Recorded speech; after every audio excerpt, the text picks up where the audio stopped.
കാരണം കുനൂത്ത് നബിയിൽ നിന്ന് സ്ഥിരപ്പെട്ടതാണ്. നബിയിൽ നിന്ന് സ്ഥിരപ്പെട്ട വാചകൻ നബിയിൽ നിന്ന് സ്ഥിരപ്പെട്ടതുപോലെ തന്നെ വേണം പറയാൻ. അത് അസ്തഗ്ഫിറുക വഅതൂബു ഇലൈക എന്ന് പറയുമ്പോൾ അവസാനിക്കും. ശേഷം വസല്ലല്ലാഹു എന്ന രീതിയിൽ സ്വലാത്തു ചൊല്ലൽ സുന്നത്തുണ്ട്, സ്വലാത്തും സലാമും സുന്നത്തുണ്ട്. ഇതിൽ നിന്ന് ഒന്നൊഴിവാക്കിയാലോ ഒരല്പഭാഗം ഒഴിവാക്കിയാലോ സഹ്വിൻ്റെ സുജൂദ് സുന്നത്താണ്. അതെന്തുകൊണ്ടാണ്? കുനൂത്ത് അബാദ് സുന്നത്തായതുകൊണ്ട്.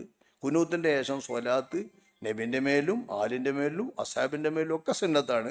അതൊക്കെ ഒഴിവാക്കിയാൽ സഹ്വിൻ്റെ സുജൂദ് സുന്നത്ത്.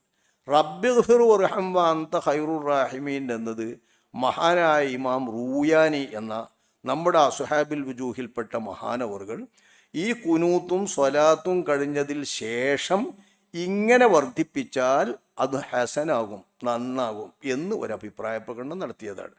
റബ്ബിഗ്ഫിർ വർഹം വഅൻത ഖൈറുർ റാഹിമീൻ എന്നുകൂടി കൂട്ടിയാൽ നന്നാകുമെന്ന്.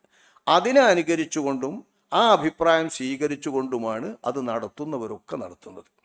പല സ്ഥലങ്ങളിലും പഴയ കാലം മുതൽ നടത്തുന്നുണ്ട്. പരമ്പരാഗതമായി നമ്മൾ കേൾക്കുമ്പോഴൊക്കെ കേൾക്കും. പക്ഷേ സ്വലാത്തും സലാമും കുനൂത്തും കഴിഞ്ഞിട്ടാണ് ഇത്. ഈ ഭാഗം നമ്മളെ മുതഫരിദിലില്ല, നൂറുൽ അബ്സാറിലില്ല, ഫത്ഹുൽ മുഈനിലില്ല, മഅല്ലിയിലില്ല, തുഹ്ഫീലില്ല, മൂനിയിലില്ല, നിഹായിലില്ല. നമ്മളെ അടിസ്ഥാനപരമായി ശാഫി മദ്ഹബിലെ നിസ്കാരക്കണക്കും ഇബാദത്തിൻ്റെ രൂപവും പഠിപ്പിക്കുന്ന ഒരു ഗ്രന്ഥത്തിലുമില്ല. അപ്പം കുനൂത്തിൻ്റെ ഭാഗമായി ഇത് പഠിപ്പിക്കുമ്പോൾ ഇത്തരം മസാല പ്രശ്നം വരും. അതായത് അത് ഒഴിവാക്കിയ ആളും എന്ത് ചെയ്യേണ്ടി വരും? അത് ഒഴിവാക്കിയ ആൾ ചെയ്യേണ്ടി വരും. അത് ഇമാം ഒഴിവാക്കിയതിന് മൗമൂമ് ചെയ്യേണ്ടി വരും, കൊടുത്ത് അതൊന്നും ചെയ്യേണ്ടി വരും. അങ്ങനെയൊക്കെ ചെയ്യേണ്ട ഒരു വിഷയമായിട്ട് ഇത് കുനൂത്തിൻ്റെ ഭാഗമായിട്ട് മനസ്സിലാക്കുന്നൊരു പ്രശ്നമുണ്ട്. അല്ലെങ്കിൽ പൂയാൻ ഇമാമിൻ്റെ അഭിപ്രായ പ്രകാരം അങ്ങനെ കുനൂത്തിൻ്റെ ശേഷം കൊണ്ടുവരിക എന്ന് പഠിപ്പിക്കാം. കുനൂത്തിൻ്റെ ശേഷം സ്വലാത്തിൻ്റെ ശേഷം എന്ന് പഠിപ്പിക്കാൻ കുഴപ്പമില്ല.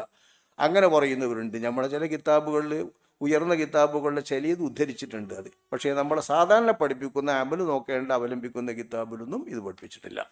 കേരള സംസ്ഥാന മതവിദ്യാഭ്യാസത്തിൻ്റെ ബുക്കിലും അങ്ങനെ പഠിപ്പിക്കാറില്ല. കിതാബിൽ ഉദ്ധരിച്ചത് തന്നെയാണുള്ളത്. അപ്പോൾ ആ നിലക്ക് ആ ഒരു ചെറിയ പ്രശ്നം ആ 2ാം ക്ലാസ്സിൽ പഠിപ്പിച്ചതിലുണ്ട്.